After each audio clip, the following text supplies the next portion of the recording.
I want to introduce Wilson and me. We are a real estate team. We work for Compass. What we want to do is we want to tell you a little bit about how we get deals and how we're able to close them. That way you can understand the process, because I think the process itself is interesting. So what I'm going to do is I'm going to ask Wilson a few questions. First, Wilson, give me the address of the first deal you want to talk about. Sure, this is a single family house in Flatbush, 2155 Beverley Road, fully detached, about 1,800 square feet in total, 2 stories. Wilson, how did you get the listing? So actually, a property manager that I've been working with for the past 7, 8 years. She was a real estate agent at once, and now she's fully into property management. So luckily, she trusts me as her real estate agent to give me that listing. Nice. That's awesome. For a single family house, what kind of marketing were you able to do to attract buyers? So pretty standard, professional photography, floor plans, and a video. This was in the beginning of COVID, so videos and 3D tours were very imperative at the time. So we got a nice video, good photography, and we priced it very aggressively due to the timing. Cool. Was it easy to work with the sellers as far as pricing it aggressively? Yeah, initially I had priced it a little higher. This was prior to me seeing the property. After I saw the property, there was some deferred maintenance that I knew buyers would account for when they're looking. How long were they in the house? Wow. This is 2 generations. So Yeah. the son inherited the property from his parents, which moved down That's a lot south. of So deferred maintenance then. yeah, it's What was the worst of the deferred maintenance? they found some asbestos in the attic. I think that was the most concerning, especially when we brought the first buyer. He actually ended up backing out when he found out about that. Was that after the inspection? The inspector found Yeah, the asbestos? right. That was after the inspection. But that kind of gave us leverage with the following prospective buyer. We kind of was transparent and let them know what were the main concerns from the previous buyer Right. so that there's no. You preemptively told them that there was asbestos upstairs and Right. I mean, I think that was the biggest concern. Everything else was cosmetic. I mean, it was beautiful, a lot of original detail, a lot of character, tin ceilings, original fireplaces. So I'd love to see what the buyers did with it, about a year down the line, because I think it's got a lot of potential. what were some other selling points about it? Did it have backyard space or It any? did have backyard space. It had a semi-finished basement.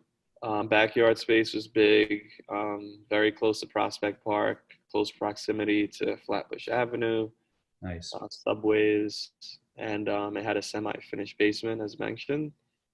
And it was just a good size. Hard to find a single family at that price point. Yeah, totally.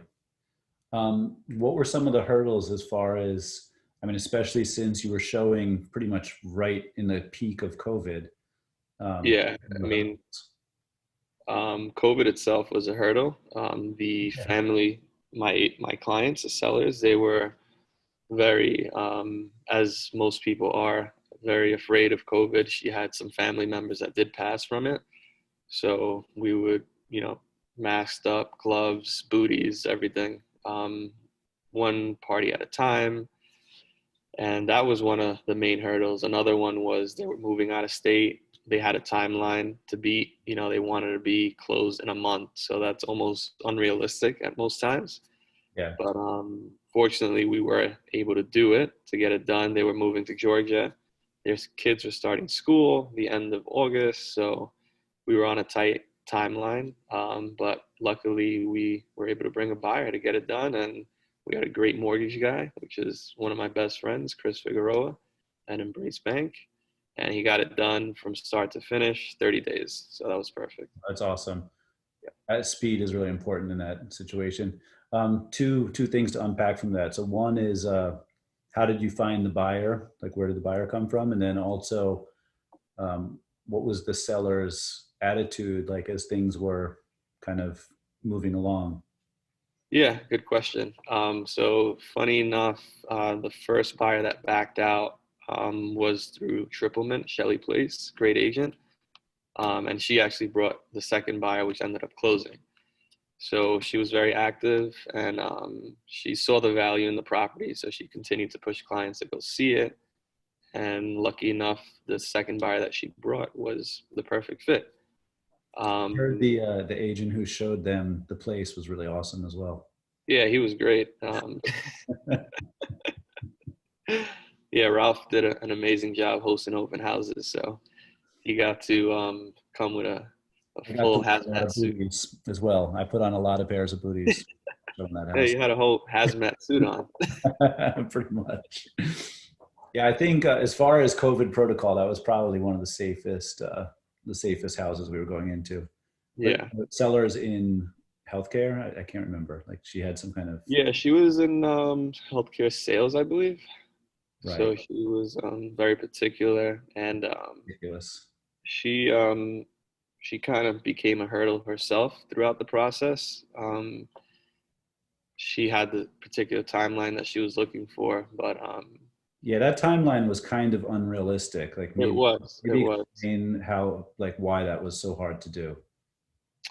especially in this market. I mean, I think the beginning of COVID was a little more active than it is now, and we didn't see much of a price drop just yet. I think as we've gone through the months, we've started to see places sit a little longer, less inventory, and so in the beginning, we were still lucky enough to, as I mentioned, we priced aggressively, and usually banks take much longer. Luckily, That was there was no issues, no no permit issues or any violations that needed to be cleared up. Everything was free and clear. So that was part of the reason we were able to go so quickly. I think that's it. I think from start to finish in regards to days on market was less than 30 days, about mid 20s, about 25. that's amazing. Seriously, like Yeah. during COVID, that's a major success. Yeah, and we showed it a lot. I mean, as mentioned, we priced aggressively and the marketing Actually, that's my almost. question. How did you convince them to price aggressively? Because I think, like, since I met them a few times, I actually think that was not as easy to do as it sounds. Well, luckily, one, they owned the house outright. There was no debt on the house. There was no mortgage. Mm. Two, I just explained to them the deferred maintenance. And as any buyer will come in, they're going to point these things out and subtract it from the asking price. If we were to list above 800, we ended up listing at 750. So we kind of accounted for that in the price. That's why we were able to drive What did you close at? 735. Yeah, that's pretty awesome. Yeah, I mean, just from my perspective, like showing it and watching people react to it, I think the fact that it was kind of preemptively like going, hey, there's some problems here, but your boiler is really good, your kitchen is just redone, you've got the outdoor space. I think that kind of preemptive kind of honesty, I think that had a lot to do with it being priced basically correctly. So that's why the close price wasn't that different than the ask. Right, right. Um, and then closing went smoothly. I think having another good agent on the other side was also helpful.